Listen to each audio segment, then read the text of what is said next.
Queridos irmãos, sejam todos bem-vindos. Mais uma vez estamos reunidos aqui para a série em que estabeleço esse canal de conexão, de interação, que são os vídeos da série Respondendo Questões. Todas as segundas-feiras, né? Quando tudo dá certo. Temos esses vídeos aqui para tratar desta interação. Estou percebendo aqui se o microfone está colocado corretamente, para que eu não venha perder o vídeo. Muito bem, meus amigos. O vídeo funciona assim, né? As questões que vão surgindo da interação com os amigos brotam aqui como perguntas. E eu vou, então, ir a elas logo para a gente não perder muito tempo. Primeira questão de hoje é a seguinte. Um amigo perguntou: Ramakrishna era adepto do Kaula?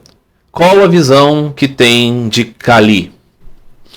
Muito bem. O que é Kaula, Marcelo? Pode perguntar o amigo que acompanha esse vídeo, não tem assim muito contato com essas expressões genericamente caracterizadas como do hinduísmo.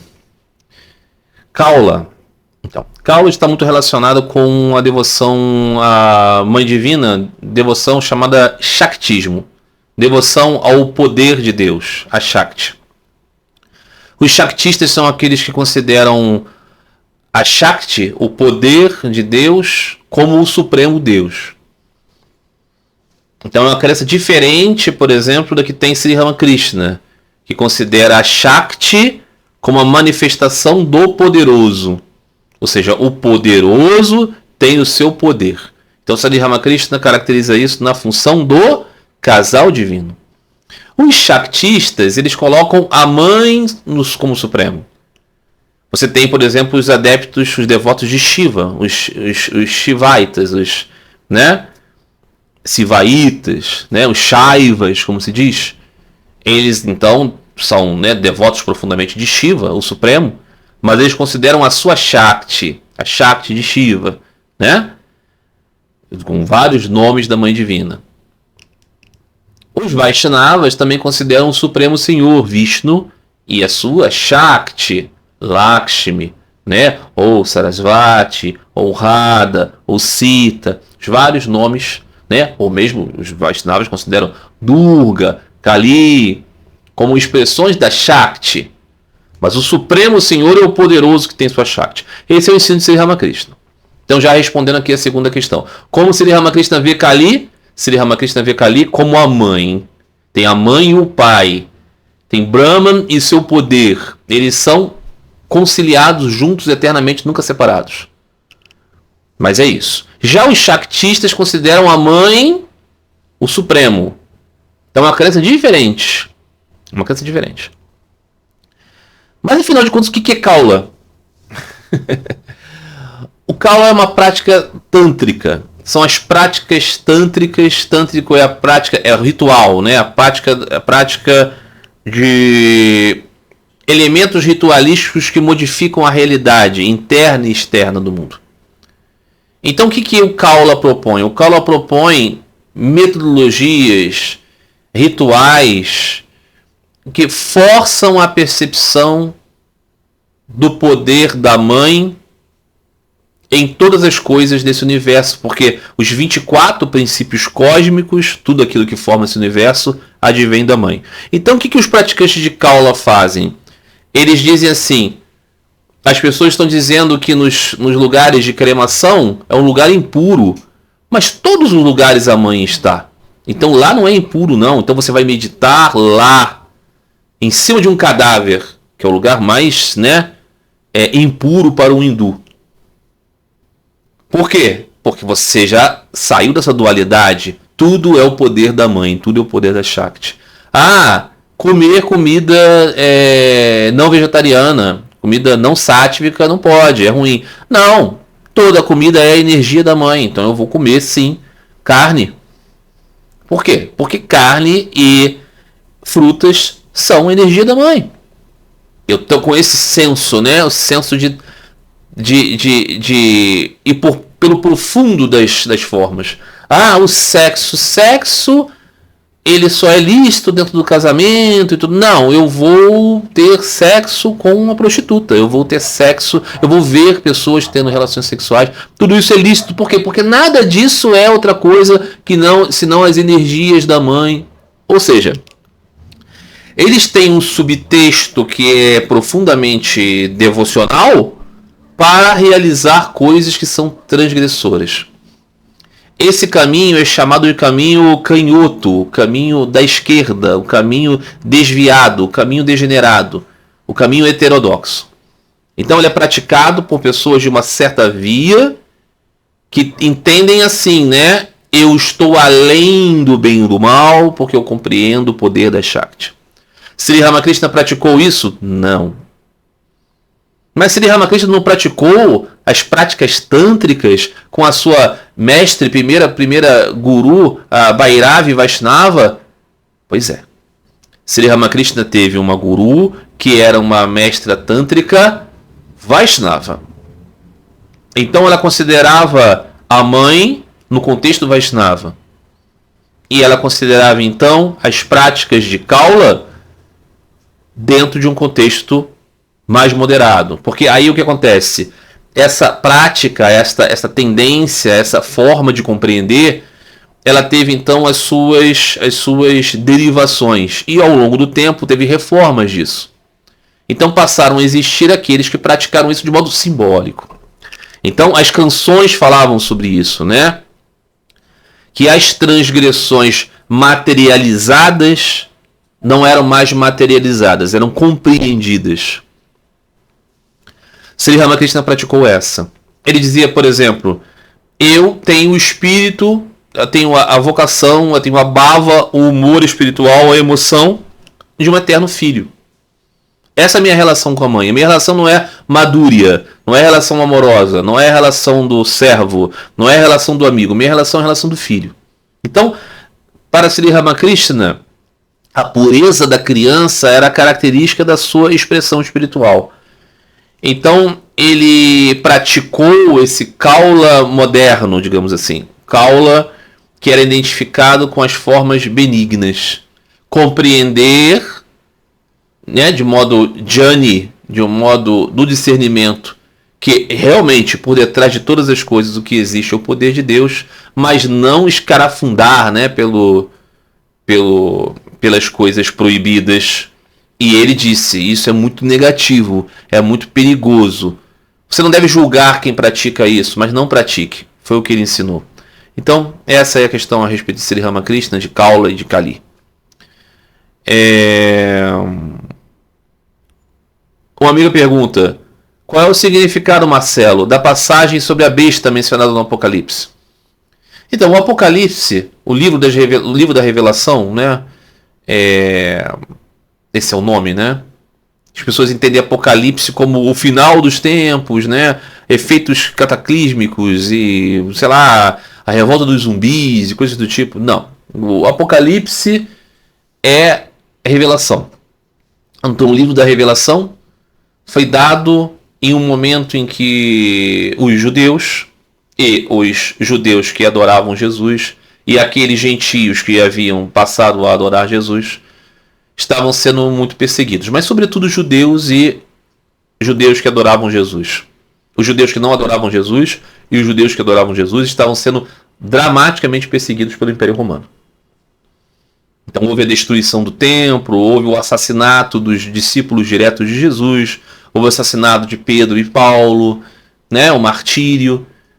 E nós temos então um registro deste evangelho, deste registro desse livro do Novo Testamento, falando sobre o quê? Falando sobre as atrocidades que estavam acontecendo e que iriam ainda continuar acontecendo, mas que os cristãos, aqueles que amavam Jesus e tudo mais, deveriam ter fé de que o próprio Senhor iria cuidar de todos. E que aquele mal dramático não iria prevalecer para sempre, mas que ele era a antecipação de uma glória futura. Então ele é muito simbólico, né? Muito cheio de simbolismos, né? E de coisas muito, muito datadas e voltadas ali para aquela região do mundo, né? Então temos a batalha do Vale do Monte Megido, né? Que virou o Armagedon, né? Que é outra coisa também que vira tema de filmes, né? Coisas assim. Porque essas palavras depois elas viram corruptelas e perdem o seu significado, né? Então falava muito sobre isso, a perseguição do Império Romano. Então o que é a besta? A besta aparece em vários tons, em várias formas. Tem a besta do mar, tem a besta da terra. Né? Tem a besta de 10 cabeças, de 7 cabeças. Essas coisas todas, a montanha, a colina. E os simbolismos nisso, é Babilônia, que é Roma, a cidade das 7 colinas, né? Aí tem os reis, que significam isso. Aí você tem a besta do mar, significa o quê? Significa o poder totalitário, o poder imperial, o poder da força civil que persegue a igreja. Aí você tem a besta do mar, que seria o quê? Seria a questão cosmopolita daquela falsa religião, daquele anticristo, aquele lugar do Cristo, corrompendo a mente das pessoas. Então você tem um combate, um conflito, uma perseguição no campo civil das autoridades que reprimem os devotos, e você tem aqueles que tentam corromper o coração dos eleitos. Então essas simbologias falam do quê? Falam daquele momento. E falam de todos os momentos de agruras que o homem espiritual deve ter fé no Senhor, porque a sua alma, estando com ele, está salva. Esse livro ele foi inserido ali no quarto século dentro do cânone cristão. Por qual razão? Porque a igreja concebia que em tempos de grandes agruras, de grandes tormentas, sempre será importante você ter um livro como esse para dizer às pessoas que não há mal que sempre dure. Então ele foi mantido. Mas o que acontece? E de fato existiram muitos momentos na história em que, embora naquele quarto século a igreja estivesse entrando numa fase de triunfalismo, né, de união com o Estado romano, que vai ali em 318, né, com Teodósio se caracterizar formalmente, né, a religião oficial do Império. Mas o que acontece?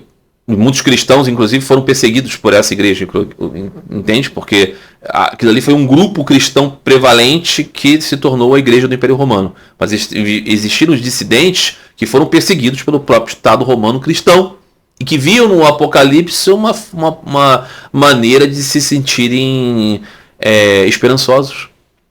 E ao longo do tempo, né, os cristãos passaram por dificuldades, né? Então, quando, né, por exemplo, os otomanos tomaram Constantinopla, muitos cristãos talvez tenham olhado para o Apocalipse e pensado esperançosamente, não é? Quando os cristãos estavam sendo perseguidos na União Soviética, talvez tenham pensado no Apocalipse e pensado esperançosamente.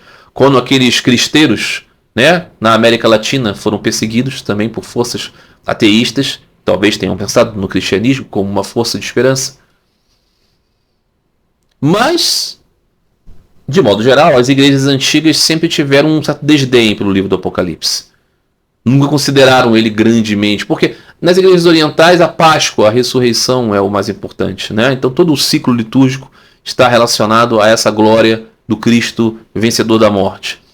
No Ocidente também, na Igreja Católica também, o livro do Apocalipse nunca foi assim tão valorizado. É no protestantismo, no movimento evangélico, sempre muito escatológico, né? Sempre imaginando o fim dos tempos ali, em que o livro do Apocalipse passou a ser muito valorizado. E no protestantismo dos Estados Unidos da América, isso se desenvolveu mais grandemente, com eles concebendo a ideia de que o Apocalipse fala sobre a igreja evangélica americana, e fala sobre os Estados Unidos, e fala sobre Israel, sobre o Estado de Israel, fala sobre essas coisas. Então é lá que se desenvolve muita importância sobre esse tipo de coisa. Então, e eles observam as coisas assim, né, conciliando, né, o mundo está sempre cheio de guerras, né, cheio de cataclismos, de terremotos, de desgraças, de tragédias, de tiranos. Então eles olham a cada momento, eles veem sinais disso. Não importa que as coisas não aconteçam assim, importa que eles mantêm, né, essa chama das pessoas vinculadas a esses medos, né. É um tipo de pregação pautada no medo, pautada, né, na certa ignorância também do significado das coisas, né? Então é mais ou menos isso. A besta mencionada pode simbolizar isso, né? Vários males, vários modos de opressão, dentre os quais está a perseguição estatal e a existência de falsas religiões. Muito bem. Essa mesma amiga pergunta o que eu penso sobre a linha de protestantes que pensam que o 8º Papa é a besta do Apocalipse. Como entender e dialogar com mentalidades que ainda acreditam nessas representações mencionadas na Bíblia? Então, como dialogar com pessoas que pensam coisas assim? Não há muito o que fazer, não. O Senhor Jesus falava, né? Não lance as coisas santas aos cães, não joguem pérolas aos porcos.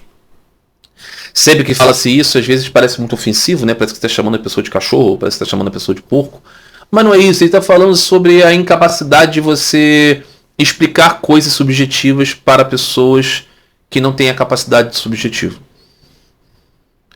E aí aqui entra a problemática do estatuto de cada alma e de cada ente, de cada jiva. Existem pessoas que têm dificuldade. Não há como romper isso. O que o Senhor Jesus está falando é sobre reconhecermos essas dificuldades. Então a pedra preciosa, ela tem um valor precioso em razão da subjetividade que nós damos às coisas. Para o animal, uma pedra comum da obra e uma pedra de ouro é pedra para ele. Então ele realmente bate, né, com a pata nela, ele pode mordê-la, ele pode atacar a pessoa. Não é verdade? Então a coisa santa é santificada por uma compreensão subjetiva que os devotos dão a certas espécies. Se você entrega isso ao cão, é para ele só um alimento do estômago. Ele não tem essa compreensão de, né, dar esse significado. Então, como vai explicar a essas pessoas que são muito bitoladas, essas compreensões assim, né, medonhas sobre o significado, né, escritural, que nada disso é verdade, que elas precisam entender de uma outra maneira? Se esses ódios, se esses medos, se essas, né, conspirações são o que sustentam a espiritualidade deles. É uma espiritualidade miserável? Sim. Mas é o que eles têm. Então não adianta muito conversar, não. Se uma pessoa tem uma abertura para conversar em termos, né, em que você possa estabelecer pontos de conexão aceitáveis numa conversa, vale a pena. Mas se a pessoa já tem uma predisposição, né, às conversas, né, que são assim, eu vou conversar com você, você vai conversar comigo, mas eu não estou disposto a mudar nada do que eu penso, seja qual for o argumento que você traga, eu já tenho uma posição, isso não é uma conversa, né? Então, como dialogar com essas pessoas? Evitá-las. Evitar esse diálogo. Isso que é importante fazer, né? Muito bem. O que mais temos aqui? Uma pessoa me perguntou a respeito da lei da atração, se isso procede ou não. Lei da atração é mais ou menos assim, né? Você pensa que as coisas vão acontecer e as coisas vão acontecer porque você se conectou muito a essa ideia. Qual é o ponto, né? Existem aspectos verdadeiros nisso. De certa maneira, realmente a gente se vincula às coisas que nos atraem. Se a gente pensa muito em uma coisa, daqui a pouco a gente está vendo essa coisa na rua. Já viu isso? Eu estava pensando tanto em tal coisa, e de repente eu estava naquela rua e apareceu, pá, uma loja. A loja sempre esteve lá, mas você passou a ficar interessado sobre aquilo, seu sentido passou a ficar mais atento àquela coisa que já existia. Então, de certa maneira, sim, a gente é ligado às coisas que nós buscamos. Se você passa a querer muito saber sobre uma determinada cultura, você começa a aprender o idioma, você começa a saber qual roupa as pessoas vestem, qual tipo de culinária, né, as características daquele país, o lugar. Você, então, passa, de certa maneira, a imergir naquilo e até um dado momento você começa a ser falante, você começa a ser um expert naquele lugar, de repente você viaja para lá, de repente você se naturaliza. Tudo começou com o seu desejo profundo de fazer parte daquele universo de coisas. Então há verdade nisso, né? O Senhor Jesus mesmo diz, né, na passagem da figueira que secou, ele fala a Pedro, se você tiver fé e manda aquela montanha lançar-se ao mar, ela se lança. O que significa dizer isso é que grande poder existe na sua obstinação nas coisas. Então nós nos prendemos a esse mundo justamente porque somos obstinados por coisas. Eu quero tanto morar na Islândia. Digamos que alguém tenha esse desejo. Ela terá que ter vidas para conseguir realizar isso. Nessa vida não dá, na outra talvez não dê, aí na outra ele nasce como uma libélula, não dá, na outra ele... E em um dado momento lá ele vai sentir uma propensão, ele nasce na Islândia.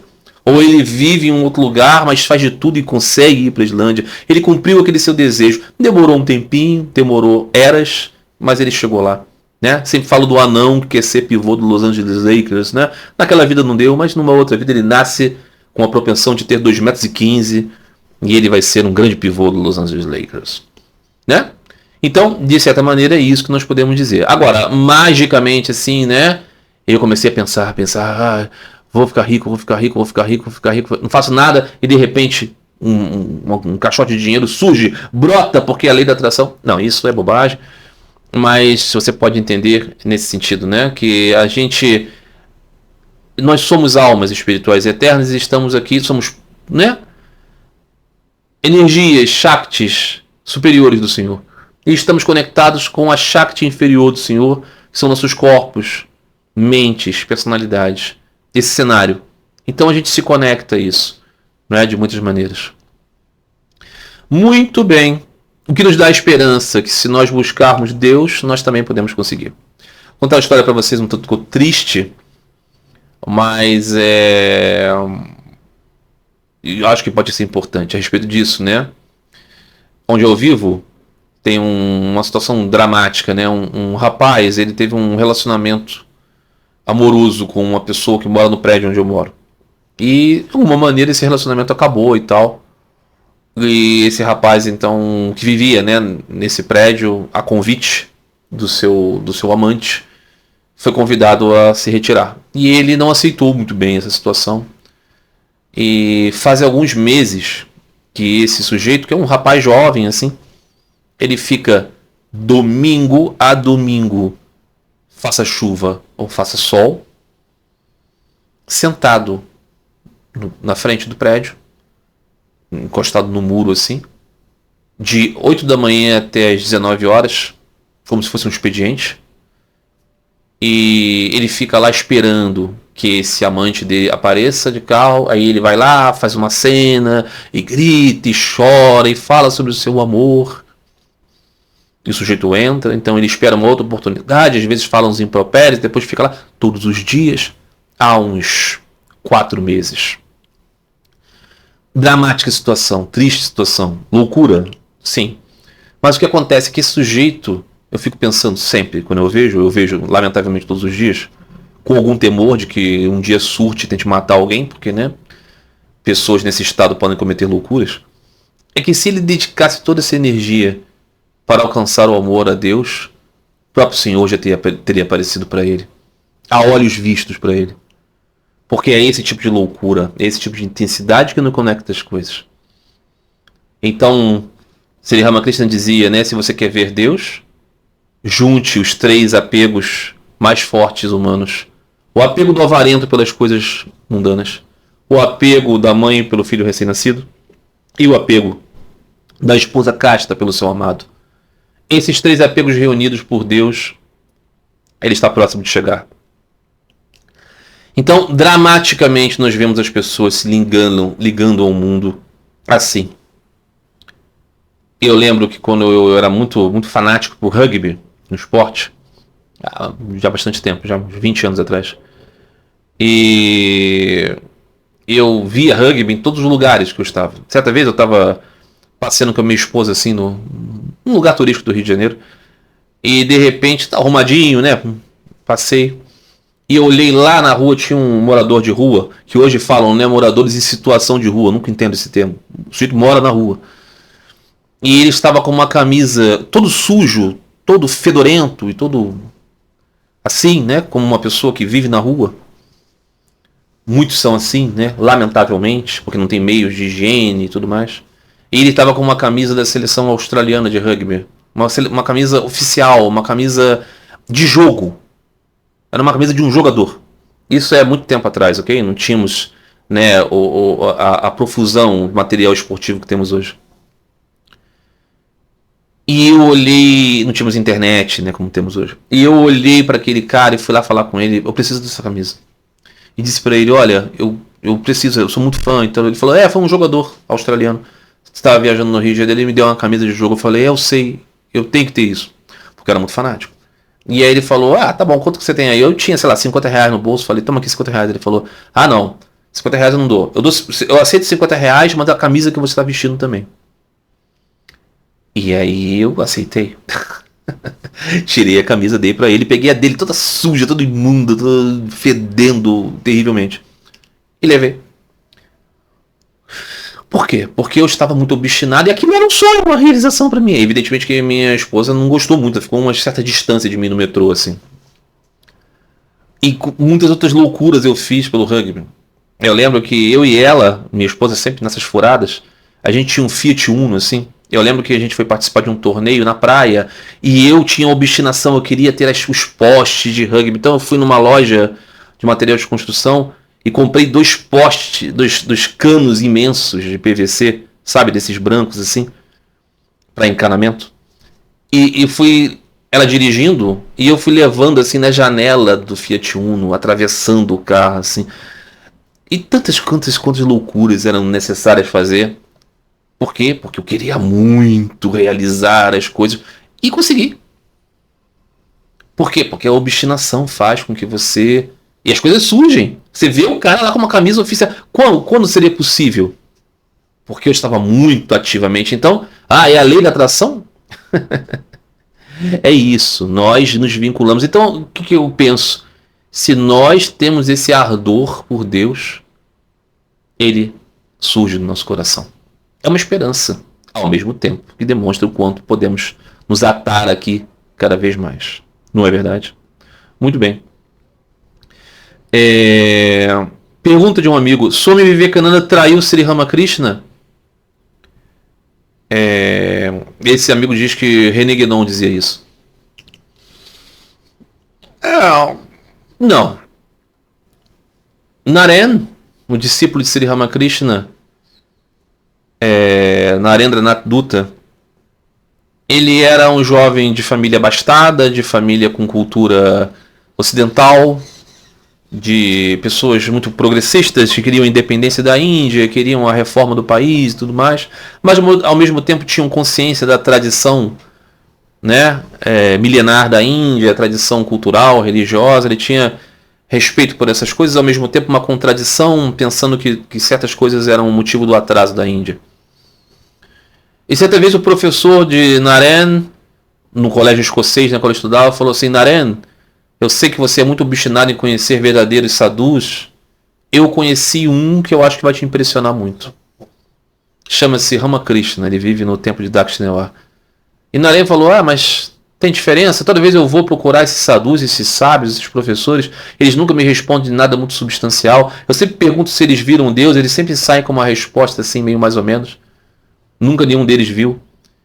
E esse professor disse assim: vai lá e vê. E Naren foi ao templo de Dakshinawar com um amigo. Eles eram membros do Brahmo Samaj.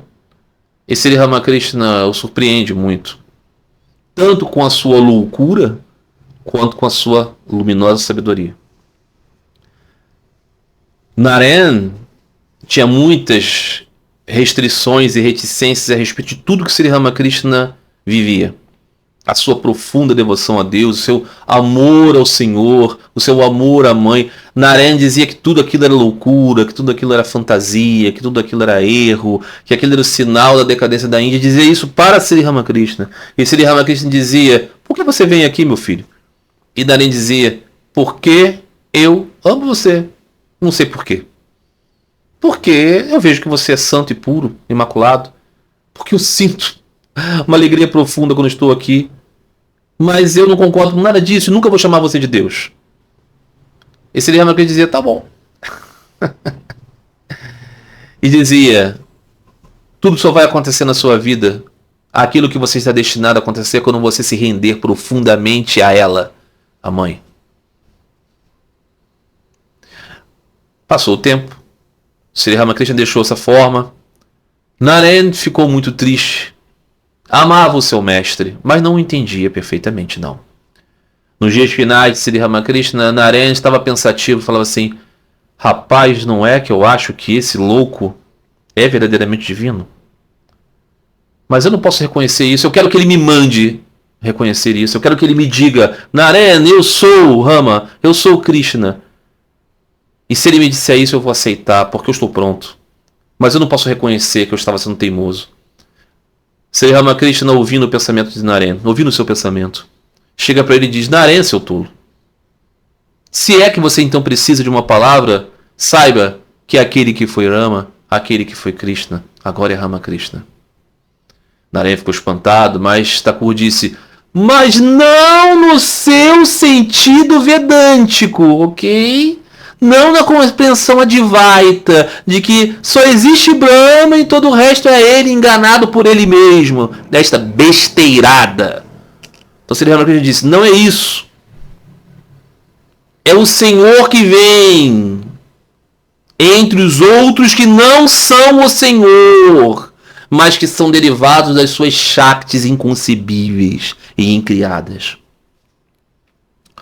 Então, Narayan ouviu aquilo, registrou aquilo, contou aquilo, mas continuou muito reticente a tudo que era derivado disso. Por quê? Porque ele, embora entendesse, Sri Ramakrishna era superior e sabia do que ele não sabia, mas ele dizia: eu não consigo conceber um mundo em que haja miséria, em que haja fome, em que haja as mulheres sendo tratadas como inferiores, que as crianças fiquem perdidas, que a Índia seja um país escravo do Ocidente, todas essas coisas. Então ele falava assim: eu não vou comprar para mim essa ideia de que o objetivo da vida é simplesmente cantar o nome do Senhor e deixar que o mundo se exploda, porque o mundo é assim mesmo. Eu quero uma conciliação disso. Eu quero que pessoas tomadas de amor por Deus se tornem salvadores do mundo. Eu quero que cada um se torne um restaurador das coisas boas do mundo, um levantador do mundo, e que haja uma conciliação entre o Ocidente e o Oriente, entre o sentido espiritual profundo de renúncia com o sentido de serviço de progresso. Sri Ramakrishna nunca ensinou nada disso. Narayan tinha isso dentro dele. Quando Sri Ramakrishna estava para partir, ele tocou a mão na cabeça de Narayan e disse: eu lhe dou todo o meu poder. Agora eu não tenho nada. Eu sou como um fakir. Eu sou como um mendigo. Narayan entendeu aquilo como a graça de Sri Ramakrishna para realizar aquilo que ele tinha no seu coração.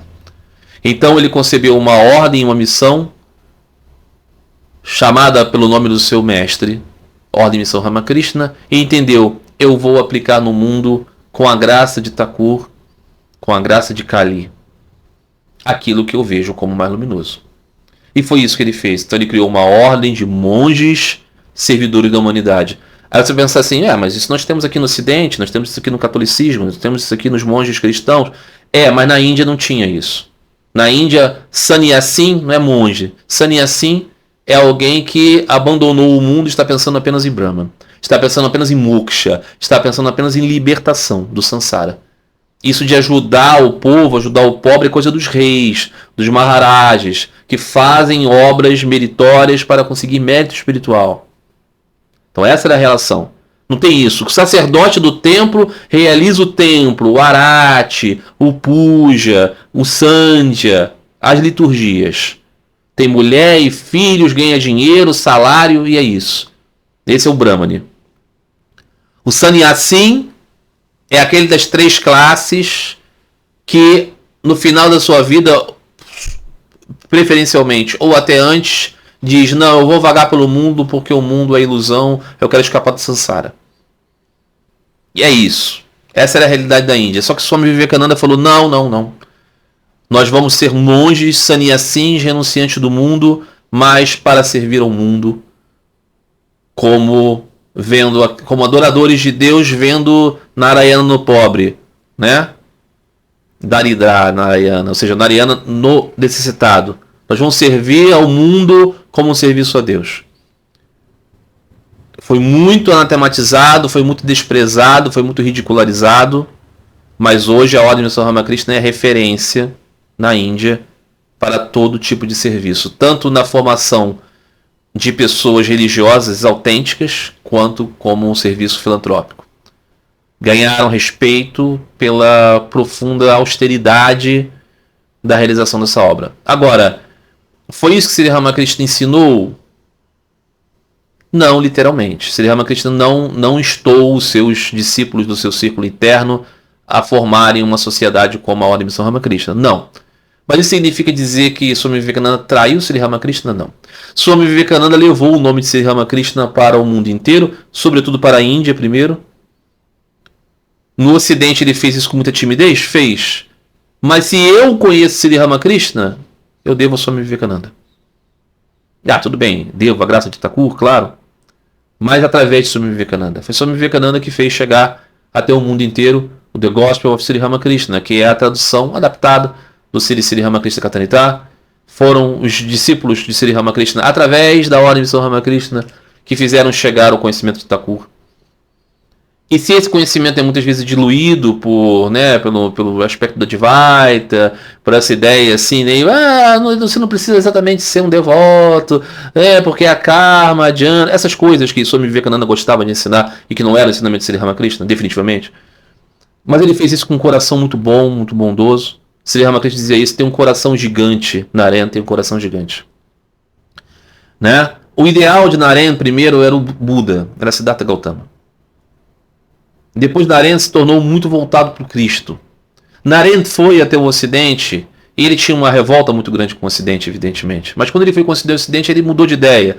Ele olhou para os Estados Unidos, olhou para Londres, olhou para Roma, ele foi até o Vaticano.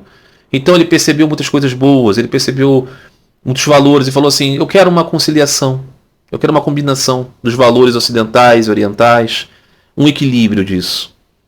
Então, na perspectiva dele, né, ele pensava muito no mundo, pensava muito no bem das pessoas. Então, nisso ele se afastava um pouquinho da visão de Sri Ramakrishna, que falava assim, o mundo é isso, o mundo é essa mescla, essa transitoriedade. O que você precisa fazer? Fazer as pessoas conhecerem Deus, depois tudo vai ficar bem para quem conhece Deus. Então, é diferente, mas não é traição. Traição é uma palavra inadequada. Né? Swami Vivekananda foi um devoto sincero de Sri Ramakrishna, um discípulo de Sri Ramakrishna, com o seu entendimento. Thakur dizia, esses meus discípulos, eles só têm um kala de entendimento. Eu vou ter que voltar de novo, porque não será possível completar o seu ensinamento. Mas eles são puros, eles são livres de luxúria e ganância. E isso nós podemos atestar. Então, todas as glórias a Swamiji, maravilhoso discípulo de Sri Ramakrishna. Agora, sempre que Swami Vivekananda diz algo que não é correspondente ao que Sri Ramakrishna diz, eu sigo os conselhos de Swami Vivekananda, que diz, todas as coisas que eu fiz de bom, Sri Ramakrishna. Todas as coisas que eu fizer de errado, Naren. Então, eu sempre fico com Sri Ramakrishna, que me faz amar Swami Vivekananda, como discípulo de Thakur. Ok? Um amigo perguntou, o que você acha dos corpos incorruptos católicos e da veneração desses corpos pela igreja? Você não acha um apego ao corpo material algo que traz uma identificação com ele? Pode atrapalhar a compreensão espiritual de que nós não somos um corpo? Bom, a devoção à relíquia dos santos, que é disso que se trata, existe no cristianismo antigo, no cristianismo tradicional, no cristianismo das igrejas apostólicas. Ele não existe no protestantismo, né? Mas ele existe na igreja católica romana, ele existe nas igrejas ortodoxas do Oriente e do Ocidente, né? Igrejas ortodoxas não calcedonianas e igrejas ortodoxas bizantinas. Por que ele existe? Porque acredita-se que Deus veio a esse mundo na forma do Senhor Jesus e tomou a nossa carne, tornou a nossa matéria. Então a matéria se tornou um veículo da glória, um veículo para você identificar Deus e se unir a Ele. Essa é a sentença de São João Damasceno, né? Eu não glorifico a matéria em si, eu glorifico aquele, né, doador da matéria, aquele que se fez matéria para nos salvar. Então o ponto é que esses cristãos consideram que a graça de Deus está mais presente nos seus santos. Assim como Sri Ramakrishna dizia, né? Narayana está em todos, mas em algum ele está com maior poder. Esses são os santos. Então as coisas relacionadas aos santos transmitem poder, graças ao Espírito Santo de Deus. Então a relíquia dos santos, que pode ser um pedaço de uma roupa, pode ser um pedaço do seu corpo, pode ser um osso, pode ser um corpo inteiro, pode ser uma veste, pode ser qualquer coisa relacionado a este santo, carrega a energia desta graça de Deus, e aqueles que têm fé são potencializados diante desta energia. Então esse é o objetivo da devoção às relíquias. Então nos altares, por exemplo, das igrejas, você tem sempre relíquias de santos ali nos altares. É assim que se fundamenta um altar. Né? Porque aqueles estiveram tão unidos com Cristo, através do seu amor purificador, que os seus corpos, os seus restos, as suas relíquias são fonte desta unidade. Então esse é o sentido. Então a simples concepção da adoração, da veneração às relíquias, não afasta o homem de espiritualidade coisíssima nenhuma, não prende o corpo coisíssima nenhuma, só alguém for burro, pensa assim. É ao contrário, conecta mais ao que é espiritual e eterno através disso. Claro que você pode degenerar disso, não conhecer nada e ter um apego fetichista às formas. Sim, mas é só porque há uma má instrução aí. Aos corpos incorruptos, é outro ponto. São aqueles corpos que dizem, né, não sofreu as marcas da degeneração natural aos corpos que perdem o prana. O corpo é morto, né, ele tem uma energia que o liga, como uma lâmpada que só é acesa com a corrente elétrica. Se você tira a corrente elétrica, ela fica sem luz. Então o corpo, né, o Manomaya Kosha, né, o corpo de comida, o corpo grosseiro, ele é morto. Quando sai o prana, sai a energia, ele morre e apodrece. Mas, segundo a tradição dessas igrejas, alguns corpos não apodrecem. Ou têm um senso de degeneração menor. Especialmente, eles permanecem incorruptos. Da incorrupção da degeneração da carne. No catolicismo romano, isso quase sempre é um processo de mumificação. Esses corpos eles são tratados, eles são, né, assim, cosmeticamente concebidos para parecerem íntegros, mas não são íntegros. Às vezes acontece que você encontra um corpo que está numa região muito fria e tudo mais, ele está, mas você tira e ele vai se degenerando, então eles fazem retoques, fazem máscaras. Isso é mostrado em muitas criptas dos santos, não é autêntico nesse sentido. Mas o símbolo é de que o santo está ali, né? O corpo dele, aquele corpo foi preenchido pelo amor de Deus. Mas é verdade que eles não são exatamente como estão ali, daquele jeito. E essa confusão de que é assim causa a ideia de um milagre que não aconteceu. Okay? No cristianismo ortodoxo, oriental, bizantino, você tem também muita devoção ao culto aos santos incorruptos. Só que lá na ortodoxia, eles não são assim, bonitinhos, assim, perfeitos e tudo mais, não. Claramente é como se fossem múmias. Então a pele, né, escaneceu, assim, ficou, né, magrinho, assim, é feio de se ver, sem os olhos e tudo mais, mas ainda assim não houve um apodrecimento. Há uma preservação daquele estado, e isso é considerado um corpo incorrupto e há uma veneração a isso. Né, a famosa, por exemplo, das lavras de Kiev, onde se vestem, né, todo ano se vestem, banham-se aqueles corpos incorruptos, e eles são vistos assim como um sinal da graça de Deus, trazendo fé às pessoas através daquelas espécies. Então as pessoas se aproximam daquele corpo para tomar um pouco daquela energia de devoção. Também existe, né, devoção aos santões no islamismo, sobretudo no islamismo xiita. A ideia de que certos túmulos, né, no sunita também, certos túmulos, né, guardam o poder da graça de Deus que habitou naqueles santos. Você tem, por exemplo, né, em Cônia, né, o túmulo do santo, né? Esqueci. Santo muçulmano conhecido pelos seus ditos, Rumi. Ele e outros tantos, incontáveis, né? Você tem tanto no islamismo sunita quanto xiita. Eu acho que no xiismo isso é mais forte até.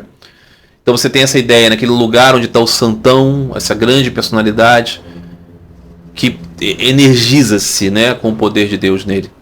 E as pessoas vão lá e se aproximam das suas relíquias, do seu túmulo, né? Então acontece, tem esse consenso. E claro, no hinduísmo você tem, né, a ideia de lugares sagrados, lugar de Samadhi, onde um santo morreu e ali você tem uma poderosa energia, onde um santo meditou, onde um santo viveu, as coisas dele. Tudo isso é uma conexão profunda. Isso afasta as pessoas da compreensão do espiritual? Não. Reforça nelas se elas têm a compreensão correta. Né? Muito bem. Vamos ver se temos mais questões possíveis de tratar hoje. Muito bem. Uma amiga perguntou: Jesus disse, buscai primeiro o reino do céu e as demais coisas serão acrescentadas. O que exatamente significa essa frase?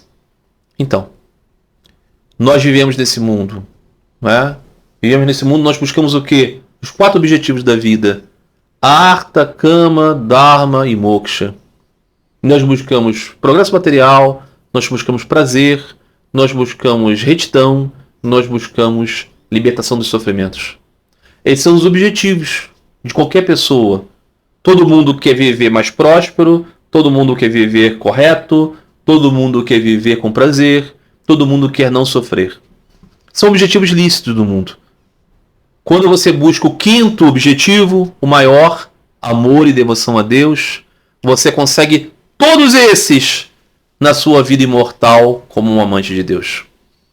Porque mesmo que você seja um mendigo nesse mundo, que você seja preso, que você seja deficiente, que você seja feio, que você viva numa sociedade atroz, se você tem amor por Deus, você tem todos os benefícios das 4 buscas humanas alcançáveis. Então, buscai Deus e toda alegria que você busca no mundo será acrescentada para você, porque o coração de um devoto é um coração de um amigo de Deus, está sempre junto com Ele, é conscientemente parte dele, ânsia dele. Então é isso que significa. Muito bem, mais uma questão, eu acho que correlacionada a isso. Meu reino não é deste mundo. Quais seriam os outros mundos? São Paulo, o apóstolo Paulo diz do seu samadhi, do seu êxtase espiritual, certa vez ele disse, ele não falava dele, mas está entendido que ele. Aconteceu muitos anos atrás que o homem, eu não sei se no seu corpo, ou se não sei se fora do corpo, alcançou a visão do divino. Essa visão se deu no terceiro céu. Ou seja, não é nem o céu que nós vemos as estrelas, não é nem o céu que espaça os satélites, é o céu transcendental, o mundo espiritual. Então, o reino de Deus é este terceiro. É o reino do Espírito. É o reino da transcendência. Esse universo, esse planeta, os outros planetas, as outras galáxias, as outras dimensões. Sabe onde existem os ETs Grey? Os ETs louva-a-Deus? Onde existem as criaturas, inteligências não humanas que no Evangelho aparecem como daimons? Onde existem os micro-organismos, onde existem os pássaros, os peixes, os homens. Todo esse universo é formado da energia inferior de Deus, da sua Shakti.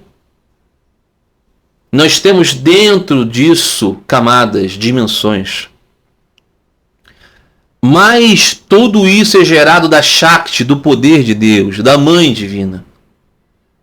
E a Mãe nos encobre Deus através de sua Mahamaya. E a Mãe nos mostra um caminho para Deus através de sua Yoga Maya. A magia da união e a magia do encobrimento. Mas todo esse universo é o poder de Deus. O poder vem do poderoso. O poderoso transcende o seu poder. Então, Deus manifesta esse universo através do seu poder. Mas ele transcende esse universo porque ele transcende o seu poder. Então, Deus vive na sua própria natureza, na sua própria Svarupa, na sua forma própria derivada dele. É como se ele gerasse o seu próprio intra-universo. Ele expande-se através do seu poder e ele em si mesmo tem a sua própria morada. Essa morada de Deus, Vaikunta, Goloka Virindavan, essa morada de Deus, o céu, é o reino a qual Jesus faz menção. O meu reino não é deste mundo, o meu reino não é da transitoriedade, o meu reino é do eterno. O meu reino é de Bhagavan, o meu reino é do Senhor dos devotos, o meu reino é do poderoso. A nossa alma espiritual eterna ganha um corpo de amor para viver nesse reino se nós temos um amor puro, imaculado, unidirecional a Deus. Enquanto não tivermos ele, vamos viver no reino da energia do Senhor, do seu poder, neste mundo ou em outros, em muitas dimensões, em muitas formas, enquanto ainda estivermos apaixonados pelas formas enganadoras de sua energia. Ok? Então é isso. O reino de Deus não é o reino deste mundo, é o reino da transcendência. É isso, meus amigos. 49 minutos e 36. Temos ainda várias perguntas. todas elas muito boas para serem respondidas assim rapidinho. Então nós vamos concluir o vídeo de hoje. Eu espero que tenha sido suficientemente bacana para todos vocês.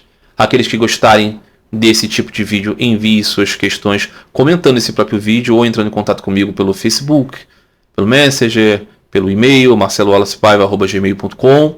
Vocês podem solicitar também participarem do grupo de WhatsApp que eu criei, grupo sobre Bhakti Yoga. Mas aí eu solicito que aqueles que queiram participar sejam aqueles que estejam mais inteirados, né, dessas postagens que eu faço. Algum tempo atrás um rapaz entrou assim, viu uma postagem, pediu para entrar, mas depois eu fui descobrir que ele não tinha o menor conhecimento e interesse sobre as coisas que eu estou conversando aqui. Queria falar sobre paganismo nórdico e coisa do tipo, não tinha nada a ver.